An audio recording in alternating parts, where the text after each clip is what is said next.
राधे राधे भक्तों, हिंदी कहानियाँ और धर्म चैनल में आपका स्वागत है।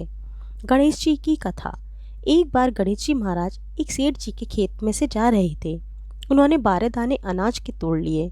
फिर गणेश जी के मन में पछतावा हुआ कि मैंने तो सेठ के यहाँ चोरी कर ली। तो गणेश जी ने सेठ के यहाँ नौकरी मांगी और सेठ ने उन्हें नौकरी पर रख लिया। सेठ जी के यहाँ गणेश जी नौकरी करने लगे।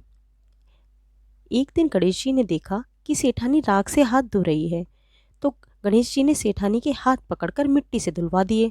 सेठानी सेठ जी से बोली कि ऐसा क्या नौकर रखा है, नौकर होकर उसने मेरा हाथ पकड़ लिया। सेठ जी ने गणेश को बुलाकर पूछा कि तुमने सेठानी का हाथ क्यों पकड़ा। तो गणेश जी बोले, मैंने तो एक की बात बताई है। राख से हाथ धोने से घर की लक्ष्मी नाराज होकर चली जाती है और मिट्टी से हाथ धोने से लक्ष्मी घर आती है। सेठ जी ने सोचा कि गणेश है तो सच्चा। थोड़े दिनों बाद कुंभ का मेला आया। सेठानी ने जाने की इच्छा जताई तो सेठ जी ने कहा कि गणेश, सेठानी को कुंभ के मेले में स्नान करा के ले आओ।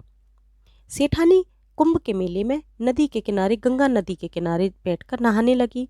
गणेश जी ने उनका हाथ पकड़कर बीच में ले जाकर डुबकी लगवा लाए।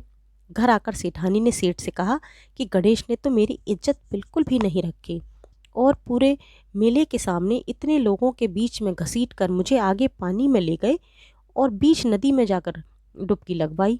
तब सेठ जी ने कहा कि गणेश, बताओ तुमने ऐसा क्यों किया। तो गणेश ने कहा कि सेठानी किनारे पर बैठकर गंदे पानी से नहा रही थी, मैं तो आगे अच्छे पानी में डुबकी लगवा कर ले आया। इससे अगले जन्म में बहुत बड़े राजा और राजपाट मिलेगा। सेठ जी ने सोचा कि बात तो ठीक है, गणेश है तो सच्चा। एक बार गणेश इसी तरह से सेठ जी के घर में पूजा पाठ हो रही थी, हवन हो रहा था। सेठ जी ने गणेश से कहा कि गणेश, जाओ अपनी सेठानी को बुला कर ले आओ। गणेश सेठानी को बुलाने गए तो देखा सेठानी काली चुनरी ओढ़कर चलने लगी। गणेश जी ने आगे बढ़कर और सेठानी की काली चुनरी फाड़ दी और कहा कि लाल चुनरी ओढ़कर चलो। सेठानी नाराज होकर सो गई।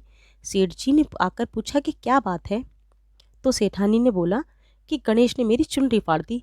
सेठ जी अब तो बहुत गुस्सा हो गए और गणेश को बुलाकर बहुत डांटा कि तुम बहुत बदमाशी करते हो। तो गणेश जी ने कहा कि सेठ जी, सेठानी पूजा में काली चुनरी ओढ़कर जा रही थी, इसीलिए मैंने फाड़ दी। मैंने तो इनसे कहा था कि लाल चुनरी ओढ़कर चलो।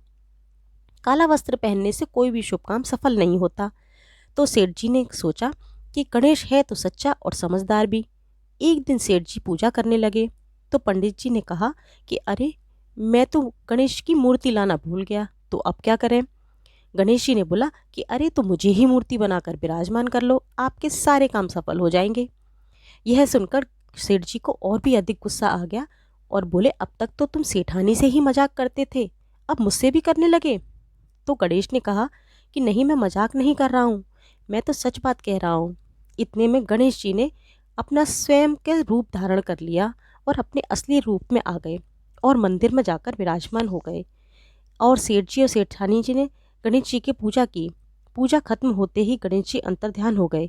सेठ सेठानी को बड़ा दुख हुआ। उन्होंने कहा, अरे, हमारे पास तो गणेश जी रहते थे और हमने उनसे इतना काम कराया, उनका इतना सम्मान ना करके अपमान किया। तो गणेश जी ने उनसे सपने में आकर कहा, सेठ जी, आप किसी भी बात का पछतावा ना करो।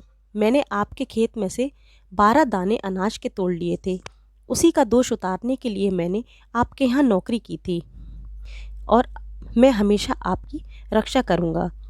जैसे गणेश जी ने सेठ सेठानी की रक्षा करी और उनके सारे काम संवारे, वैसे ही गणेश जी महाराज हम सबके, आप सभी के कार्य संवारे।